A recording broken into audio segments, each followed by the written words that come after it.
Thank you for that. There's nothing I can do about it right now. Let's straight to start it. Morning, everyone. How's everyone going? I'm not having much fun today. As you can see, my camera looks ghastly, but it is better than nothing. It's wonderful the things that can go wrong on a Sunday morning. The list is far too extensive to get right into, and let's face it, it's all tech guru stuff, and I'm not sure I understand half of what I do, but I somehow figure it out every week, and we get these things going. So yeah, apologies for this horrific looking camera. We're going to do the best we can with the tools that we have. That's what we do. We make it up as we go along and we make things work, but it's all good. So let's get straight into it. Today, we've got Darren Brown running for the seat of Dawson. One of the few that's actually taken the time to get back to me, which is really good. And I think it says a lot and may even sway my vote. Would it sway yours? That's the $1 million question, though. That's up to you. Let's have a yarn to him and see what he's got to say. G'day, Darren. How are you, buddy? G'day, Mark. I'm well today. How are you? Yeah, I could do with a few less technical issues, but Can you hear me there?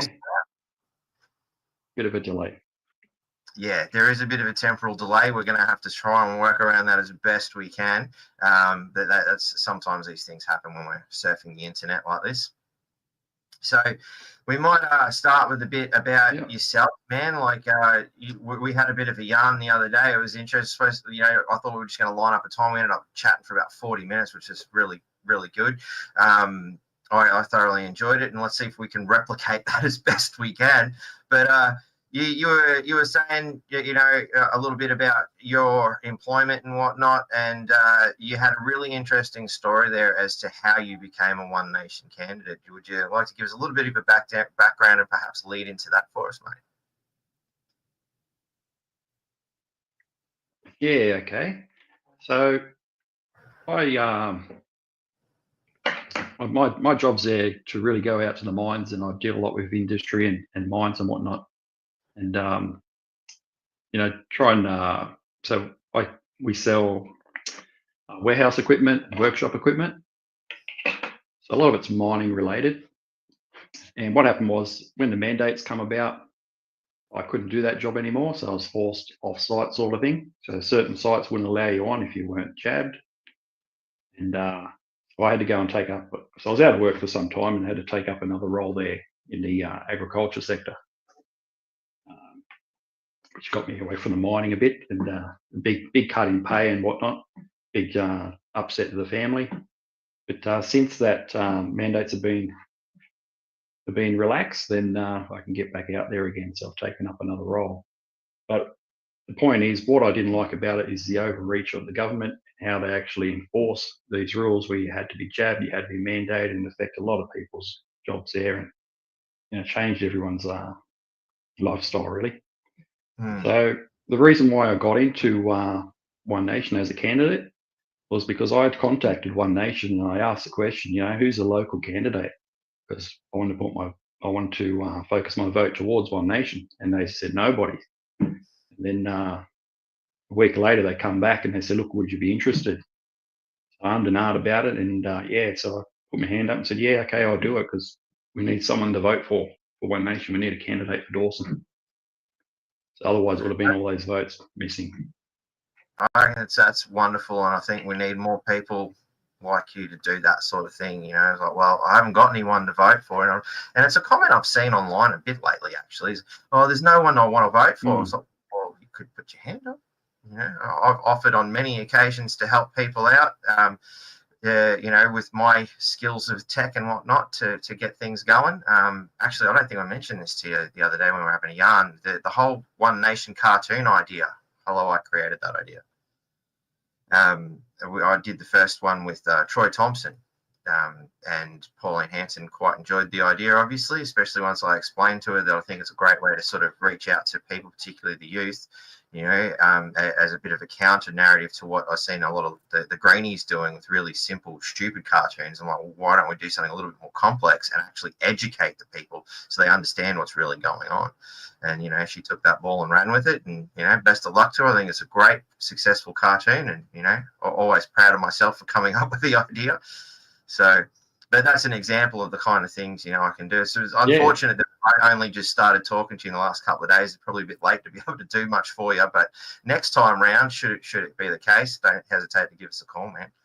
But yeah, that's amazing that you've stepped up, and you know, it's another option. You know, I'm looking at the ballot, and there seems to be a few, you know, reasonable options. You know, like Senator Rennick's People First has popped up. There's a Clive Palmer's party has put another candidate up. So there's a few there to we can stack above the major parties, which I think is really good. Which I meant to have a look, but with all the technical issues I had this morning, I never got around to it. Which way are you recommending people put their preferences in?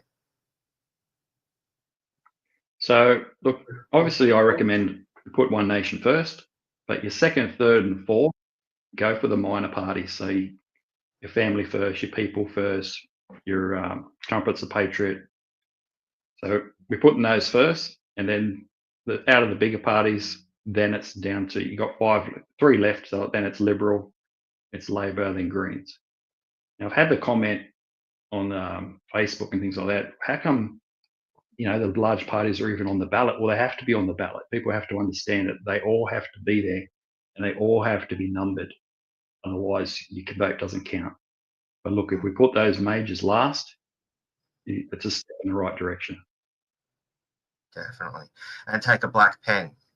I've heard a lot of horror stories about people Definitely putting take a black pen, fingertips and erasing those pencil markings and changing ballots. It's a bit sad that these things happen, but you know, if you use a black pen, it's pretty hard to erase it. So it's very important. Exactly right. Voting tip, you know, and don't draw dicks on the ballot. He won last time.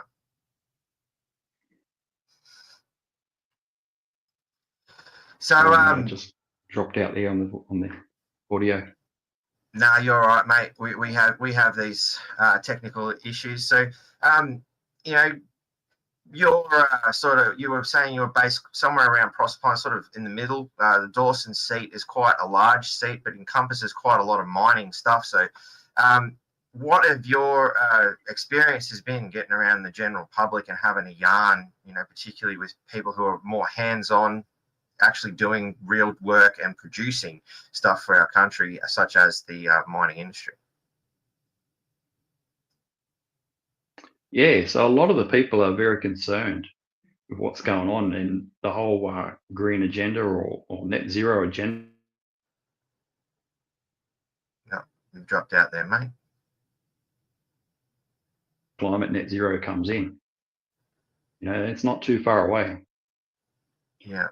Yeah, sorry, Matt. I was just saying, when I talk to these people who, you know, have got some sort of mining related role, or even in a company that supports the mines, they might be in town, but they support the mine. Well, they can see that this whole net zero agreement, the Paris Agreement, is going to hurt them.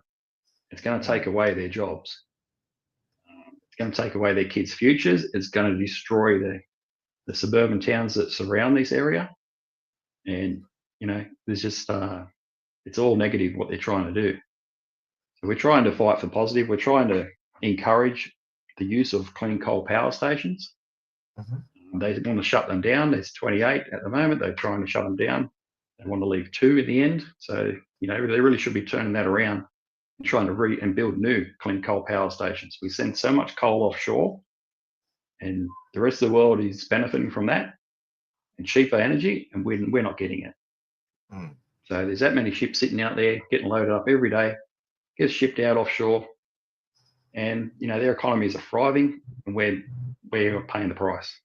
You can see that by your energy bills. You can see that by the cost of food. Living expenses have gone through the roof. You know, this all comes down to our energy sector, and the fuel you put in your car as well is very important, because everything gets trucked around.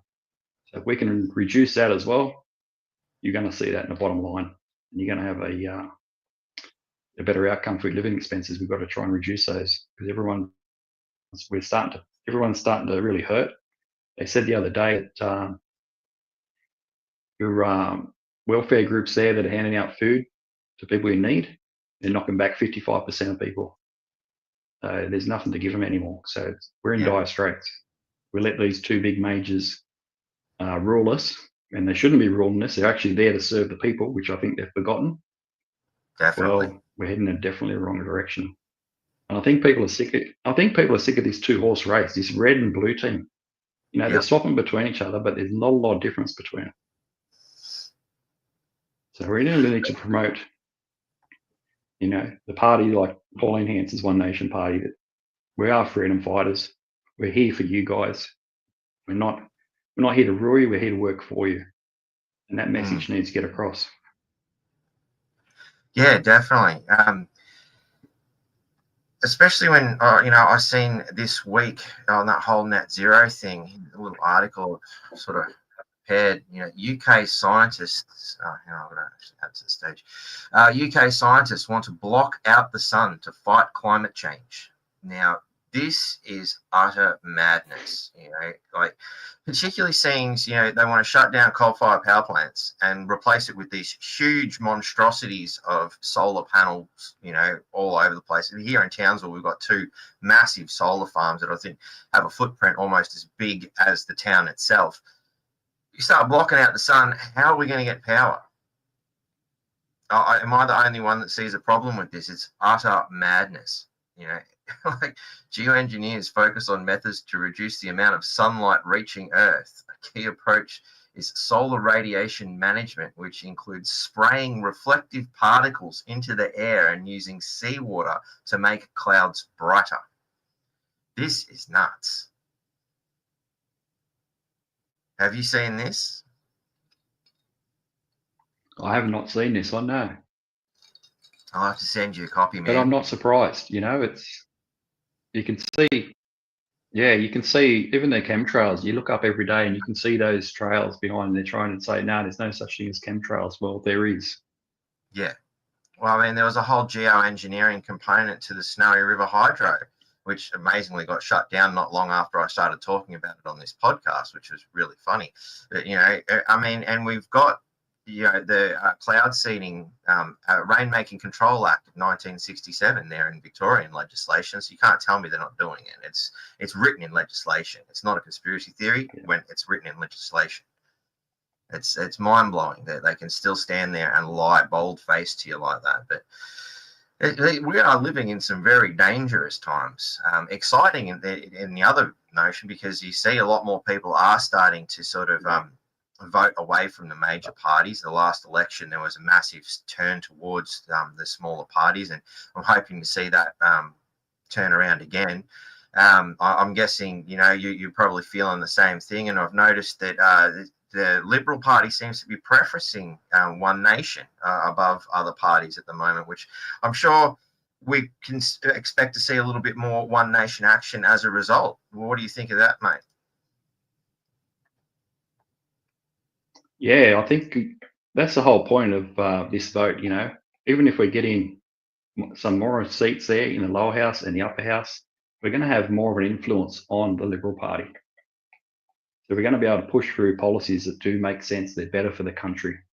You've got to remember the Liberal National Party has changed a lot over the last 10, 15 years. And I don't like to say this, but the truth of the matter is they have gone down the woke path. So we need to pull them back to the conservative path and, serve the people as best they can. But they need to focus on that.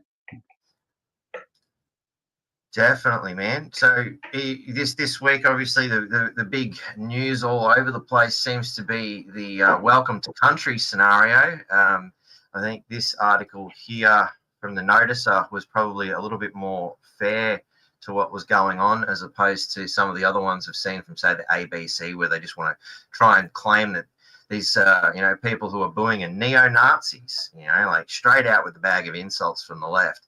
But, this one actually puts it a little bit better. I think Fed Up Aussies boo Anzac Day, welcome to country. Uni party leaders slammed for selective outrage. Wonderful piece of journalism, I think, here. It's obviously a little bit of a controversial issue, which obviously caused the NRL to sort of dial back their welcome to country later that day. And it was, last minute, we're not having that here. what their motives are, we can only speculate. But, I continued to look and see what was going on. The Courier Mail had an interesting one where it actually openly stated, sick of it, Liberals pledged to scale back welcome to country ceremony. So you can't help but feel that perhaps the Liberal Party are starting to smell the winds of change and are returning back to some sort of conservative values, to the extent that even here Jacinta Price is saying that they shouldn't be doing it. I was actually amazing. I was stopped in the supermarket yesterday, or not supermarket, at the shopping centre, by a lady who had to vent. She was so upset about this whole scenario, and she's like, I can't believe they're even doing this welcome to country stuff. She just flew off the handle. Like, why are they doing it to the Anzacs? It's horrible. And I noticed there's this a survey that's coming from the Courier Mail with 100,000 votes and rising. 3% of the population seem to think there should be more welcome to country ceremonies. 7% we reckon it's just the right amount. So we've got 10% of the population thinking that it's a good idea. 22% think there should be less, and 68% say they should be completely stopped.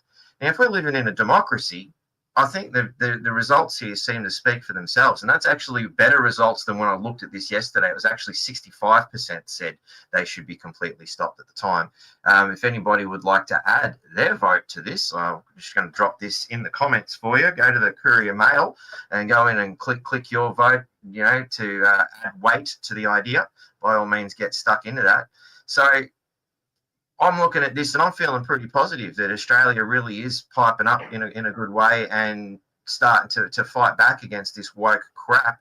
Hopefully the Liberal Party is thinking the same thing and making wise decisions. And I can't help but feel that, their support for One Nation in the current, by putting them second on a lot of ballots is definitely a great step in the right direction. How are you feeling? Pretty positive about this yourself, mate? Yeah, I am feeling pretty positive about that. I was happy to see that they have put us down as their second, and that is going to help.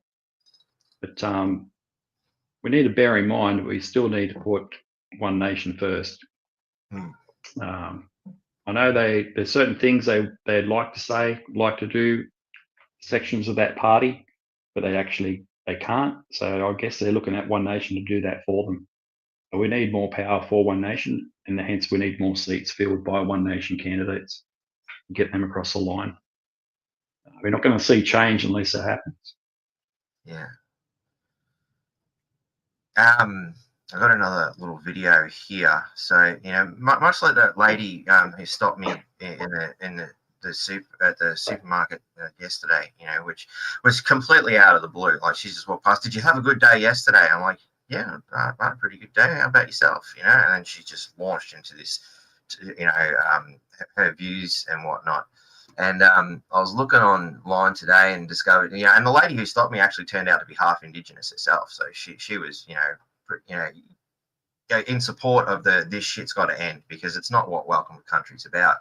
And I think this lady here really sums it up quite well too. I think she's actually a candidate for Senator Rennick's party, possibly. I'm not 100% sure on that, but let's have a listen to what she had to say. Asked by an older couple what my thoughts are on the Welcome to Country. Well, we didn't grow up with smoking everybody and anybody. That didn't work like that. That whole idea and that principle was about for family entering lands that we haven't been before, or our country, but we just haven't been there for a long time. So it's a welcoming, hey, we're here and we're passing through, or it's been a while since we've been here, but we're here and we acknowledge the dead. That's what it is. So this whole Welcome to Country, that was made up by what we call the people in the Purple Circle group. They all fucking know all, fuck all, those mob. So I don't think it should be a national thing. It's a private matter. It's a personal matter. And doing it for thousands of people at the same time, I reckon it's bullshit. I didn't agree with it when it came out. and nor did my family, and we don't agree with it now. So I never turn up for anything that has welcome to country. If it's a one-on-one or family to family, I'll do it, but otherwise I'm not interested in doing it as a collective. Everything about it is wrong, but they'll try and make it out that that's normal. That's not normal. And I grew up in the community. I didn't grow up in a big city. I grew up in the community of Forest River Mission, Umbulgari. So I know what smoking ceremony is and what it's about. But it's turned into a money-making scheme, and the true value of it is not what it is today. You're forcing it's like forcing someone's religion onto you. You don't force anything onto anyone. You either want to be a part of it because you want to be a part of it, and you're invited as a guest, but not to make money out of that. I think she makes a lot of sense. Perfect sense to me. There's some people saying that she's One Nation candidate. Other people saying yes, she was People's First, and that was Madison King, I believe her name was, according to the comments here. I'm not sure if she was One Nation or if she is People's First. Now, I'm pretty confident I've seen it as People First, though. But yeah, and you're seeing so much more of this, I find, too, you know, like to the extent I've gone out on country with you know, my Indigenous friends, and they've done that, you know, it's the welcoming ceremony, and it's nothing like what they're doing in the sports grounds. Those sports ground things, you know, it's madness to me. It's offensive to what a welcome to country is, and it, to me, it just demonstrates how far out of touch the left are as they continuously defend something that even the Indigenous community is saying this isn't right. Yeah. Well, it's just like the whole voice scenario, you know. How many Indigenous knew straight away that it wasn't right? Everyone knew it wasn't right. But they're trying to push on us. And they just keep trying, little bit by little bit, trying to take away your rights without us noticing. We just need to call it out when we see it. Definitely. I'm just trying to think, what else did we talk about the other day? We had such a good conversation. Now the cameras are on, it's all changed.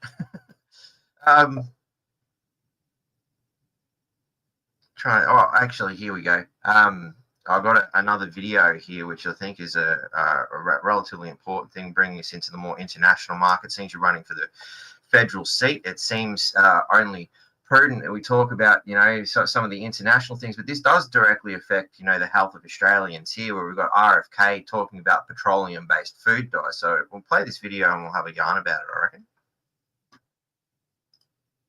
No, not that one. That one. And I want to commend the food companies for working with us to achieve this agreement or this settlement. And when I went in a few months or about a month ago to meet with a few food companies, I was talking with my staff about these petroleum-based dyes, and I said, if they want to add petroleum, if they want to eat petroleum, they ought to add it themselves at home.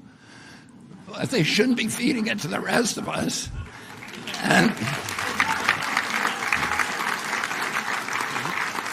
without our knowledge or consent. And unfortunately, we're going to get rid of the dyes, and one by one, we're going to get rid of every ingredient and additive in food that we can legally address. So that's a pretty good move. I think there seem to be coming to a lot more common sense sort of scenarios there in America. You know, removing dangerous food dyes and other additives. I certainly noticed that Codex Alimentarius was kicked in here in Australia in 2010, where we lost our own ability to govern our Food and Drug Administration and handed that over to the UN. And as a result, a lot of the products that are on our shelves are loaded with all sorts of dangerous preservatives. I've even seen things like from Coca-Cola, where they've acknowledged that, yes, we recognize that preservative 211 is, you know, potentially carcinogenic and not good for people. But until we've got a better solution, you know, the shelf life of our product is more important than the shelf life of the consumer. As I adjusted that for my own sort of point of view, but that's fundamentally what they seem to be saying is, we're happy to kill you, as long as our product doesn't die on the shelf, though. That's the important thing. We've got to protect those profit margins. It's important. What are your thoughts on perhaps cleaning up our food and even the water, where we've got, here in Townsville, a ridiculous local council that doesn't want to listen to the people and continue to poison us with fluoride?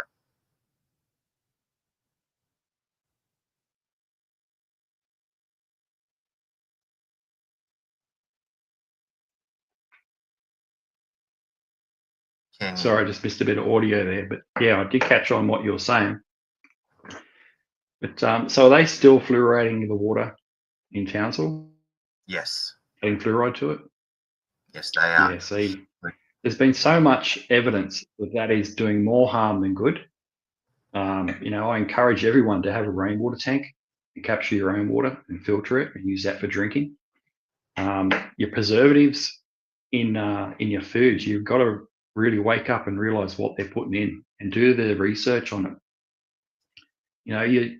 You look at Tim Tams and things like that, and not that I eat them anymore, but you look at the ingredients and you will see, just have a close look at it. That's all I'm going to say, what's in them. There's jarring techniques that people have lost that the knowledge, what the older generations knew how to preserve without adding these additives into them. We're quite big on self-sufficiency. So we're on a little 5-acre block there, just south of Proserpine. We have our own chickens, our own ducks, our own goats, our own veggie gardens, fruit trees, and we try and live as self-sufficient as possible for the reason of what's going into our foods, and we can't control that. But look, One Nation is looking into the TGA. We're going to get rid of the TGA, and the food source and the way they produce food will be looked into as well. But we need to get those seats to be able to do that. Yeah, definitely.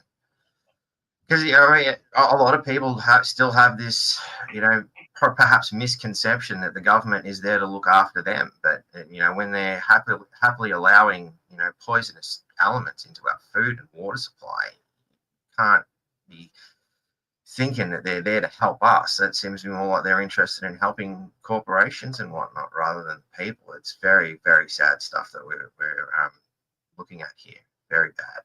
And another one, an audience member here has brought forth is what about the harm from 5G towers? It seems to be that the research on that is a little bit shady at best. We had a lady from the Frog Hospital on here Friday night, and she was mentioning, not the radio frequencies from not specifically 5G towers, but all these kinds of towers, all these radio waves are perhaps having a detrimental effect on the environment to the extent that, where are all the bugs gone? I've driven trucks late at night between here to Cairns, along the lovely Bruce Highway. That was something we talked about too. The state of Queensland's roads, which Pauline Anson had a wonderful cartoon about, with Bluey and what's his face? His name escapes me. But yeah, the roads are horrible. But the other observation is there I am, 4 o'clock in the morning, barreling down the highway in the country. Where are all the bugs gone? So does One Nation have anything that you're aware of to start looking into things such as the detrimental effect of, say, these kinds of advanced technologies?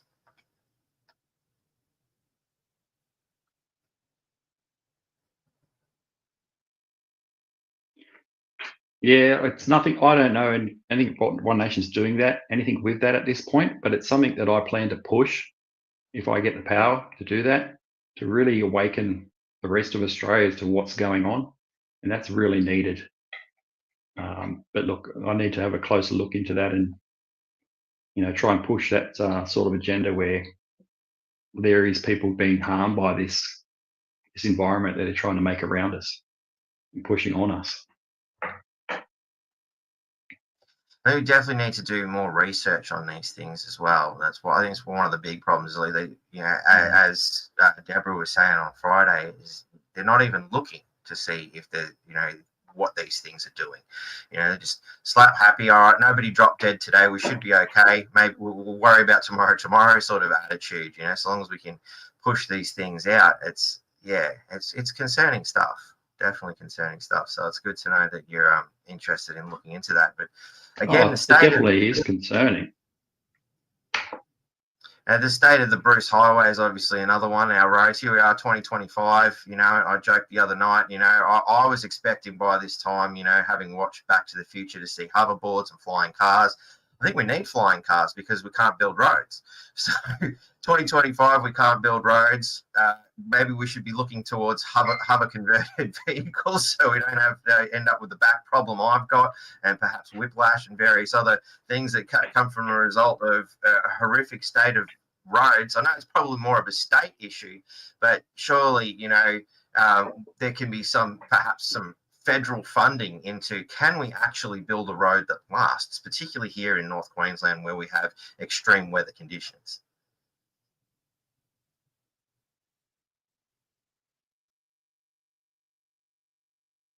Yeah, so there is actually funding that's already been allocated for the Bruce Highway, and to date, it's all still in planning stage. They're planning to plan. You know, nothing's been done. There's a pool of money sitting there, and it's something like $12 to $15 billion just sitting there, but they're planning to plan. So, you know, how long's a piece of string? When's it going to happen? It's needed. We know with the recent flood effects, we all got cut off. We couldn't get into the main shops. We couldn't get to schools. We couldn't get to work.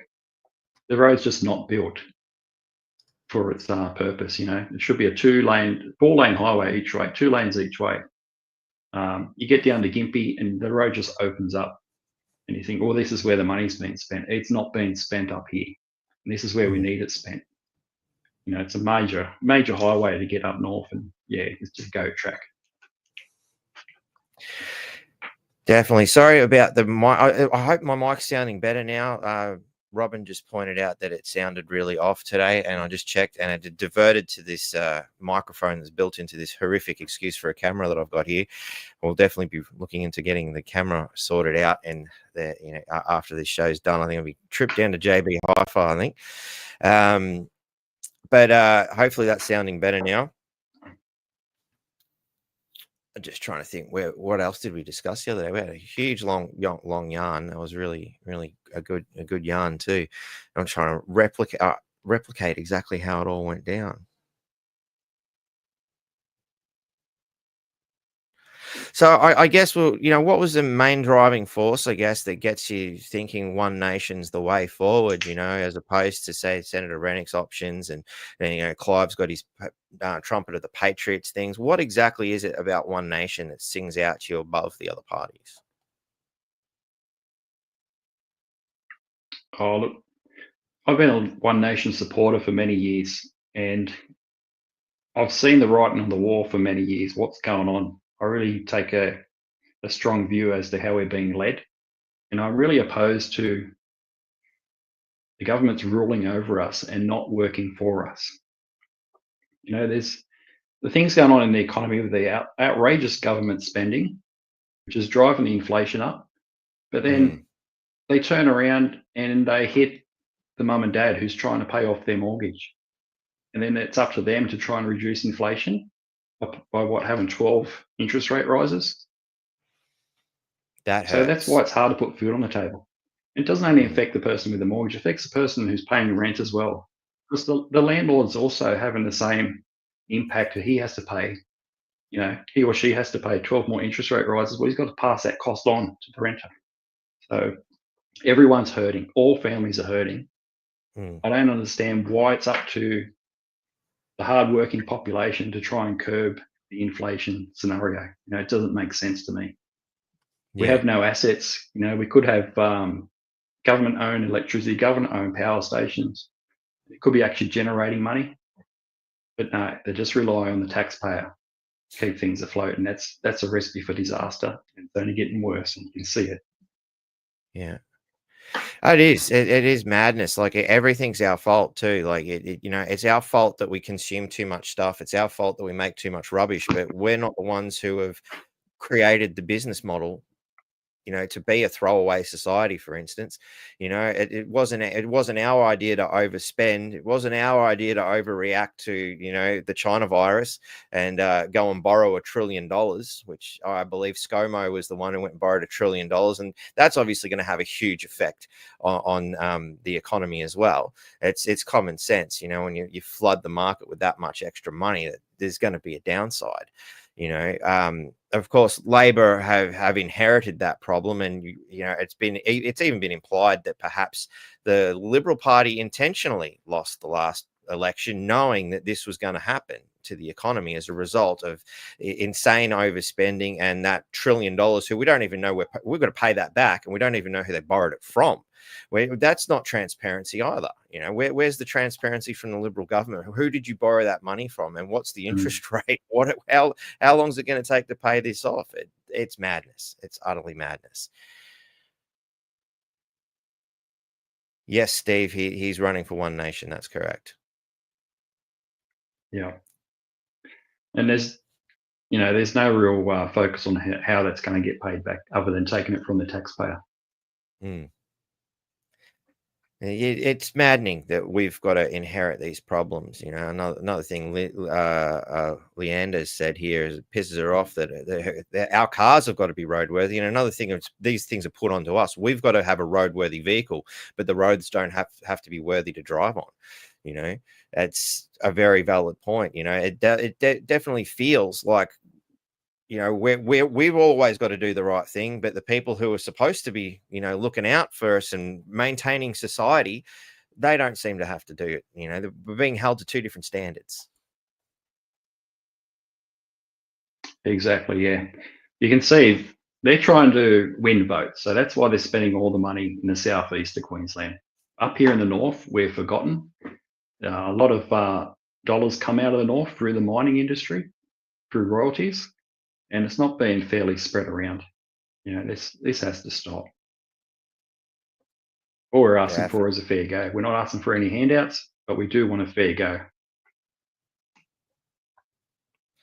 I've noticed one of the campaign things getting around for the Greens, and I'm looking at it going, this to me just demonstrates how they do not understand anything. Their idea is to freeze the rent. So this is one of their current slogans getting around. I've seen it on I think down the street. Why is this not coming up? I'm having all sorts of problems today. That's not what I wanted. Remove that. Add this to there we go. Right. Sorry, technical issues today. Okay, so they want to freeze rents. I don't understand how they're going to actually achieve that, because to me that seems like if you're going to prevent people who own the property from moving with the market, for instance, when those interest rates kick in, and that's going to hurt the owner, they have to pass that cost on, as you were saying earlier. And these mob go, right, well, you're not allowed to increase the rent. Isn't that going to cause a massive problem for the rental market, where nobody actually can afford to maintain the system? Yeah, definitely. So it's going to work in two ways. So the savvy investor, he's going to increase his rent so high because he knows that he can't do any adjustments for the next 2 years. So that's going to drive up your renting price, and it's going to force people out of the housing market. Who wants to get in and invest your money in housing when you have no control over the rent to help you pay that loan back? So it's not a sustainable idea. And you'll look at all green policies. How sustainable are they? Have they really given it much thought? I don't think so. I think most of their ideas are more about virtue signaling than actual practical application. Which is, much like we've got to block out the sun to save the world, but put up more solar panels. They're just a walking contradiction. Yeah, definitely. So I see another one that's come through in the news lately, which sort of brings us to our wonderful Labor Party, and we see that stunning legal victory for the cyclist involved in the Dan Andrews crash as his secret payout is revealed. Old mate reckon he has been telling the truth the whole time. It's been well over 10 years. This poor fella, was injured by Dan Andrews and his missus. It's interesting that they go in and I think it's about this point here. How he's been called a liar since he was a teenager, the constant harassment, you can only imagine the turmoil this poor fella's gone through, not to mention, the permanent injury, but the damning evidence that has been covered up and ignored for a decade. It was always there to find. Like, that is disturbing unto itself. And it says a lot about the corruption, where, Dan Andrews continuously states that, it's been thrown out. Victoria Police have and integrity agencies have already looked into this.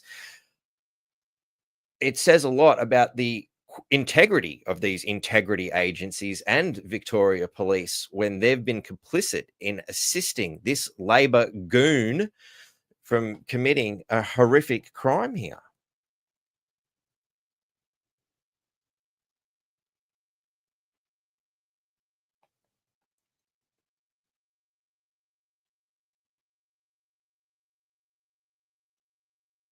Can you hear me?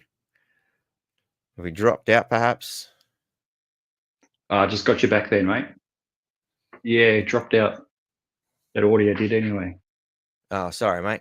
All I can say regarding Dan Andrews.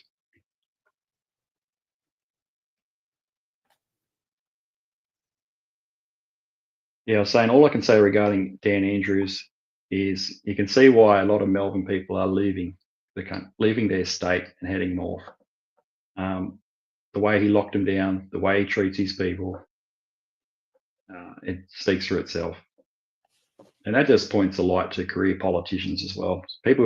Politicians who haven't had experience in the outside world and work for the private sector, how can you expect them to lead this country if they have no clue? Well, what about, you may not have heard it, but, the fact that this evidence was here regarding the bike boy scenario.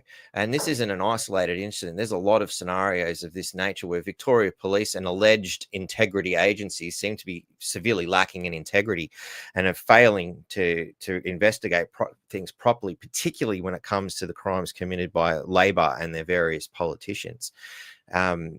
What kind of policies can we hope to see from One Nation, or what kind of things do you yourself would like to put forward in an effort to curb this insane corruption?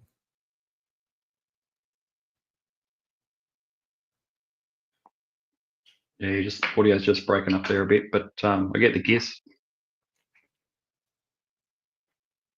What I think should be done, we need independent inquiries into these things. If they seem to be biased, one-sided, they're getting away with things, we need a second body there that can overlook it, and run it up the tree a bit and say, this hasn't been ruled correctly. We need to look a bit deeper into this through another body and just make sure that it is fair. Definitely. Well, I think we've done a pretty good little morning podcast here, man. Is there anything that you'd like to sort of bring forth? And if the audience has got any questions, now's the time to bring them forward. Is there anything you'd like to sort of end on while we wait on to see if there's a couple of questions coming through? Yeah. Yeah, I'd love to put the call out there. As I said, I've joined this party 5 weeks ago, the Pauline Hanson One Nation Party, and I'm in desperate need of help. Even if someone can spend a few hours or a day handing out how to vote cards. There's 35 polling booths on Saturday, and I've got like 4 people to try and help me out. And the best way for I know a lot of people want freedom in this country, but everyone has to take a step up to make it happen. You can't just leave it on the very few. And what was your email again? Sorry, mate. It was Dawson at onenation.com, is it? Dawson at onenation.org.au. Sorry, so Dawson at onenation.org.au. So there it is there. If anybody is in the area that can lend a hand, especially probably going to need some scrutineers too to keep an eye on those ballots to make sure things are above board. Are they counting here this time around, or are they sending that down south like that? I think they did that last time. They sent it down to Brisbane to have all that counted. Is that happening again?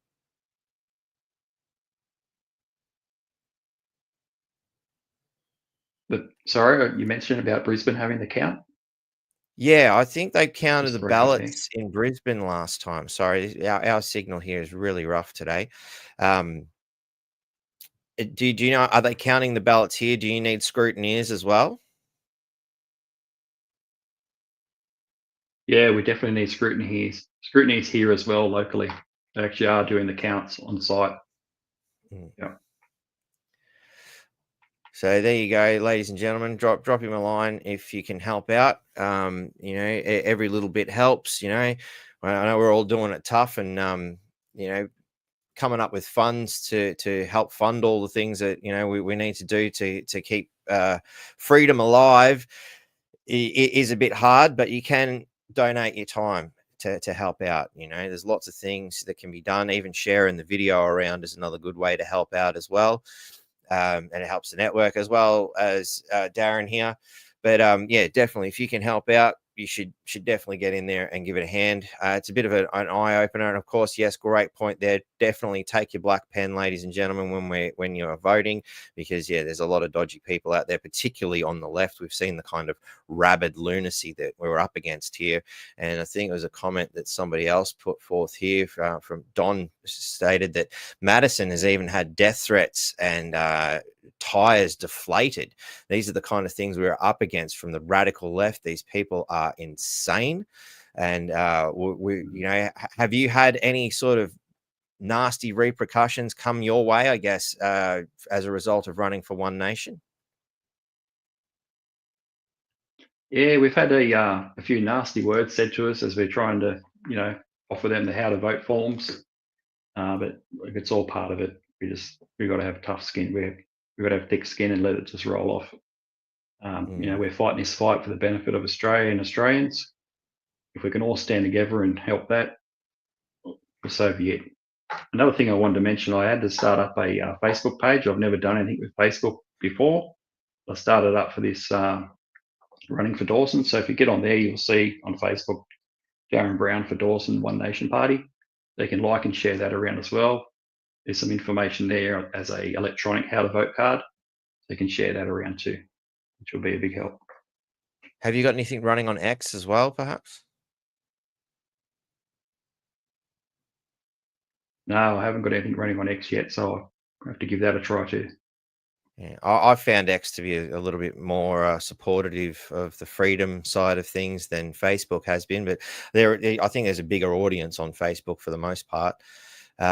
Rockets put forth a question here, Darren. How do we get around the United Nations rule of this Australia? So I'm guessing rule over Australia. With, obviously getting out of the UN, I think is a big thing.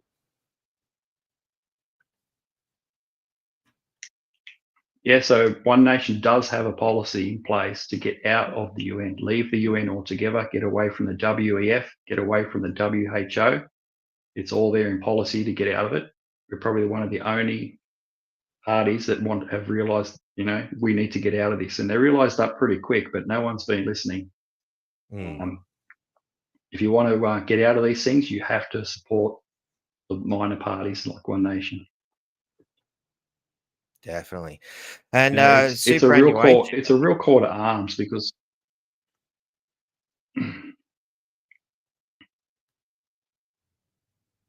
so with superannuation, I just caught that. So what happens with you're right, with superannuation, we're actually allowing retired people to earn a certain amount of money, which is double what they've actually earned. They're only allowed to earn $18,000 before they start paying tax. So we're going to bring that right up to $35,000, $40,000 roughly, where they can earn that sort of money without paying tax. there's going to be a big help for retirees. Definitely. So, and I mean, do you think superannuation should be more on a voluntary level? I mean, personally, I'm a big boy. I can save my own money. I don't need to put it into dangerous savings plans that the likes of which you see in superannuation, as much like things like colonial first state packages and that, which are really not wonderful ideas for investment. Perhaps if you have no idea, that's probably something's better than nothing. But personally, I think those things are pretty dangerous, and you don't seem to get much of a say in where your money's being invested in a lot of these instances, which again, to me, it's a forced savings plan, and it seems to benefit certain people and individuals more than it does the actual person it's allegedly supposed to be looking after. Yeah, so superannuation, it can be a good thing on the basis of the companies paying you extra money at a lower tax rate. And if you use it correctly, you will be able to save a lot of money through that. But what I would be advocating for is to have the self-managed super fund conditions eased so more people can manage their own super and invest it where they think it should be invested. So they're not at the will of these wealth creation companies that lose money like there's no tomorrow, make these, they make these choices and lose your money. Well, I'm sure we'd be better at controlling our own wealth that way. But I still like the idea of super because it's an extra amount of money that your employer is paying for you or your retirement. But we just need to have more access to it that we can control it. No worries. Don reckons we should be able to use it to pay out our mortgages. What are your thoughts there? Yeah, well, that's when we need it most. We're paying our mortgages, and we're finding it hard to pay those mortgages. Well, if you can use it to help pay out your mortgage, fantastic, because that will then allow you to save later on after your mortgage is paid. And that's really when you do start looking at retirement and saving for retirement once your mortgage is out of the way. That makes perfect sense. And I guess, probably one of the biggest problems on the planet Earth at the moment would be the banks. You guys supporting the idea of a people's bank, I think suggestions perhaps of something being run through the Australia Post is one that's been put forth. I mean, the Commonwealth Bank used to be the bank of the people, but now it's been privatized. What are your thoughts about that, and perhaps even reining in the banks? Because Senator Rennick asked, where's the gold, what's going on, and was politely told, you're just a politician, we don't have to answer to you. Yeah, so our dollar is meant to be backed by gold, and you can bet your life on it, but it wouldn't be backed by gold. The banks the banks we have currently are there to make a profit, and you can see that. You can see the profits they put out every 6 months, their profit forecasts and how much they've made. Some people who are lucky enough to have shares in banks will get a dividend, but it's nowhere near the profits that are being made. It's just piddly little cents in the dollar. The banks we need a community sort of a bank that puts money back into people and then backs people for loans, for mortgages, gives them a fair rate. It is an obscene amount of money that we pay back in interest, and it pains me to even look at it. It pisses me off that much. And even the notion that once upon a time, when you put money in the bank and saved, you got a decent interest rate. You could earn money by just putting your money in the bank. Now, you put your money in the bank, you get a couple of cents out of it. It's utter madness. Leaving your money in the bank is a bad move. And I can't see how their current business model is encouraging people to want to save, how that it's encouraging people to leave money in the bank. I understand they're supposed to have a certain amount for at least the fractional reserve system to work in the banks. But I know personally, I'm not leaving money in there. There's no point, if I've got some money, it's going to go into something more like crypto or gold or something to that effect, how are we going to fix that and turn that back around? Yeah, we really need to dig deep into this and change and have some policy change there. As I said, the banks should have been there to support the people, but they've turned into multinational businesses. we definitely need a community-based bank that's going to help people out and there for the right reasons, and then they can advertise, we will give you money or a good return on your bank accounts. But yeah, to this point, I don't know. Not a lot of people do save money in the banks these days, but it's hard to save as well with the cost of our living expenses. It certainly is. It's not like there's a lot of disposable income, even to the point I've seen a pretty good ad getting around at the moment. I'm assuming the Liberal Party have put it up where they're, ripping into elbow there, and they systematically go through the process of, well, what's he done for the country? Has he done anything? No. Has he made us safer? No. What about the cost of living? And the lady comes along with the beer and puts it on. Oh, that'll be $15 for your pint of beer. No. There's that disposable income thing. I don't go to the pub anymore. I don't go out to restaurants or anything like that. If we do, it's a very rare occasion, because you've got to save up to go out to a restaurant these days. Even getting a fish and chips is, nearly $100 to feed the family. It's just utter madness, Where was I going with that? I had something. And so we actually do have a policy that we were trying to bring out with the pubs and clubs. I'm not sure if you're aware, but we're trying to get rid of the tax on beer and alcohol served at pubs and clubs, and that's going to generate more jobs. It's going to bring more people into the pubs and clubs so they can have a family meal. They can buy their drinks. So, there was, we're looking at $3.50 schooners. Well, that's going to help a lot of, it's going to help a lot of people. It's going to help all the pubs. Yeah. So, it's going to generate business. And you've got to remember those pubs, they're owned and operated by the public as well. We've got to support them. Definitely. It's it's a part of Australian culture, really, the old Australian pub, but even the tax on cigarettes and alcohol as a whole is just absolutely insane. It's been described to me by diehard Labor voters that, a cigarette and a beer at the end of the day is a simple working man's pleasure. Yet it's the Labor government are the ones who have horrifically taxed the hell out of those simple working men's pleasures. Yeah. Yeah, they're just trying to get as much money as they can from us. We're their only source of income.